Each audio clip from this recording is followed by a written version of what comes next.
dipuji-puji orang. The White Pogba, the Italian Balak.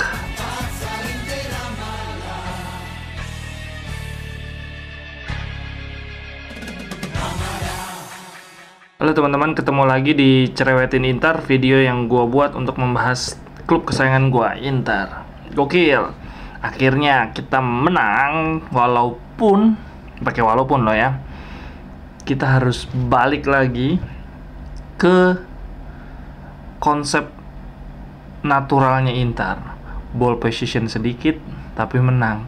Tumben-tumben loh Conte pakai permainan yang menguasai bolanya cuma 35%, tapi kita menang 3 gol tanpa balas lawan klub yang sedang ada di puncak permainannya, walaupun tanpa Caputo si Solo, tapi tetap aja kadang kita kesulitan palah ngelawan Solo ketika mereka ada di mid table, tapi giliran lagi ada di peringkat-peringkat atas, kemarin kita palah menang.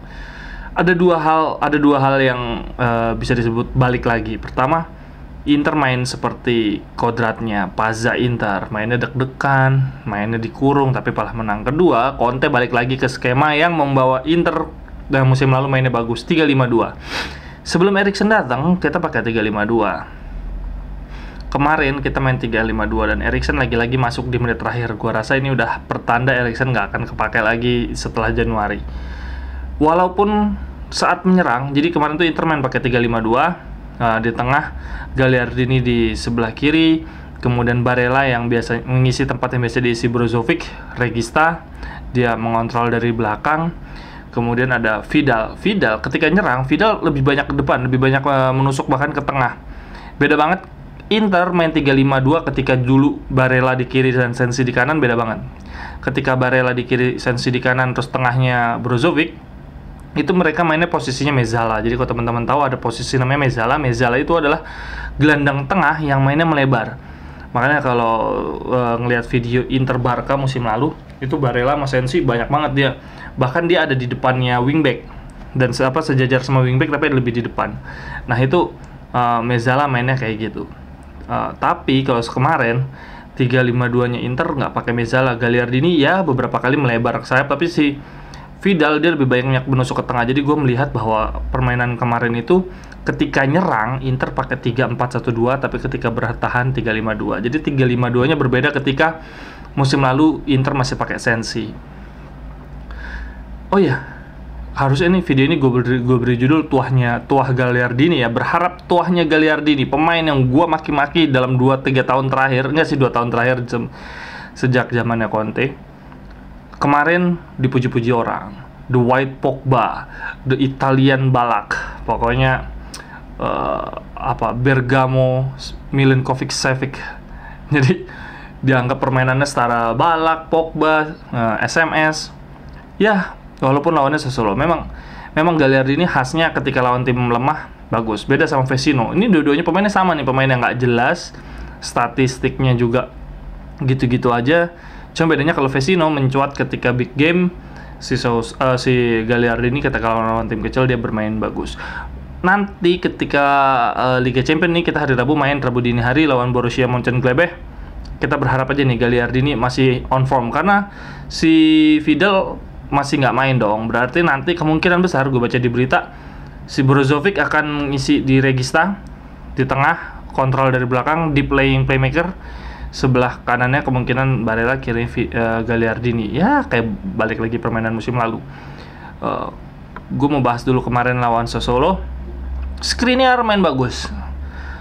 Dia selalu menjadi pemain selalu jadi back dengan penampilan terbaik semenjak ketika dia main di musim ini dibandingkan De Vrij sama Bastoni. Walaupun kemarin De Vrij ya bagus, Bastoni juga bagus, solid. Terutama Bastoni ya, salah satu kelebihan Bastoni kan passing long ballnya terus menyilang diagonal. Makanya Inter beli Kolarov tuh sebetulnya dia pingin nyari back yang persis kayak Bastoni, yang bisa umpan panjang menyilang. Kemarin Bastoni main bagus, De Vrij juga, cuman ingatin lawannya Sassuolo nih, jangan sampai ceroboh lawan Borussia Mönchengladbach. Yang gua agak takut, Bastoni udah lama banget nggak istirahat nih. Dia kan pemain yang rentan cedera juga. Kemudian di sebelah kanan Darmian, man of the match. konsisten, jaga boga walaupun pontang-panting, tapi dia juga nyerangnya bagus. Beda sama Hakimi ya. Hakimi nyerangnya jauh lebih bagus dibanding Darmian, cuma pertahanannya nggak sebagus Darmian. Makanya ketika Darmian main, kita punya potensi clean sheet mulu kan. Terus ini gue baca di berita, kemungkinan besar Darmian jadi starter di Liga Champion, Hakimi bench. Nah ini nih yang Hakimi bakal taruh di sebelah kiri, tapi kayaknya Ashley yang akan tetap ngisi sebelah kiri. Kemarin lawan Sassuolo, Perisic yang main. Perisic itu memang bagusnya di nyerang doang sih ya. Bertahan sih kemarin dia sempat bagus juga, nge-cover Bastoni dalam menutup pergerakannya Berardi. Cuma ya itu dia nggak seimbang Darmian si Perisic ini. Dia bagusnya di nyerang doang dan jarang banget involve sama permainan. Gua rasa sih Ashley yang nanti di Liga Champions dia akan jadi starter. Kemudian penyerangnya Sanchez benar-benar lagi top tier banget. Gue berharap dia nggak cedera, tapi nanti lawan Borussia Mönchengladbach kita akan lihat Lukaku sama Lautaro main lagi. Yang menarik kalau Alexis Sanchez main tuh Inter jadi mainnya kayak 3-5-1-1. Makanya kemarin pas lagi babak kedua Eriksen sempat masuk, Eriksen dan Lukaku main bareng. Jadi formasinya 3-5-1-1. Jadi sebetulnya Eriksen daripada jadi gelandang lebih bagus jadi dimain jadi second striker sih. Cuma ya udahlah, Eriksen kayaknya emang kita udah hapus aja, nggak klop aja, dia kurang determinasi untuk merebut bola. Sayangnya Nainggolan juga gitu sih, padahal Nainggolan udah cocok banget, cuma udah nggak punya gairah untuk main di Inter. Kemarin dia juga cedera lagi.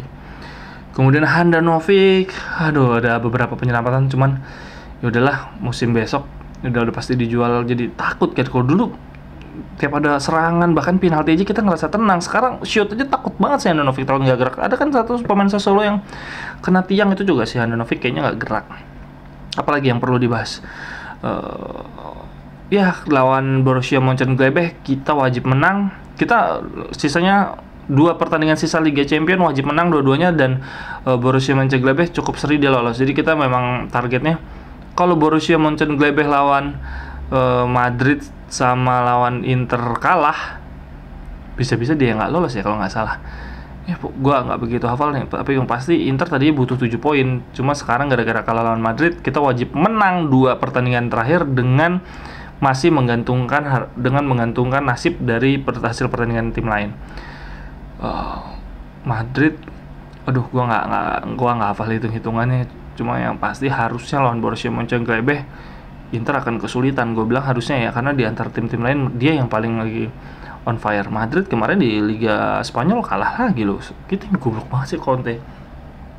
Sebagus-bagusnya kemarin lawan Sassuolo, gue sih tetap nggak dukung Conte ngelanjutin musim ini sih. Bahkan kalau perlu Januari pecat aja deh. Karena udah deh, kebanyakan drama, capek banget. Kita tuh kurang pemain apa coba? Kita maksain 3-4-1-2 juga udah tahu nggak berhasil.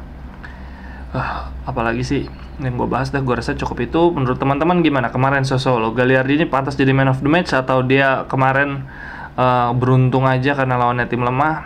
Kita lihat ya nanti lawan Borussia Mönchengladbach untuk akan menunjukin bagaimana Gagliardini sebenarnya. Karena banyak banget yang muji Gagliardini, juga diwawancarai dia bilang gini, yaitu dia pemain itu kalau dikritik harus terima dan harus memperbaiki. Dan beruntung kita main 3 hari sekali, jadi setiap ada kesalahan bisa cepat untuk menunjukkan sebaliknya, cepat untuk recovery mentalnya, cepat dapat kesempatan untuk memperbaiki. Nah si Eriksen kan orang jadi pointingnya ke Eriksen dari pernyataan Gagliardini ini.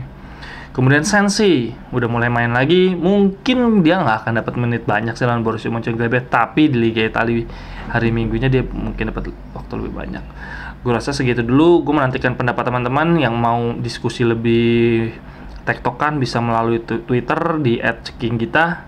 Sampai ketemu di Cerewetin Inter berikutnya. Bye bye, thank you.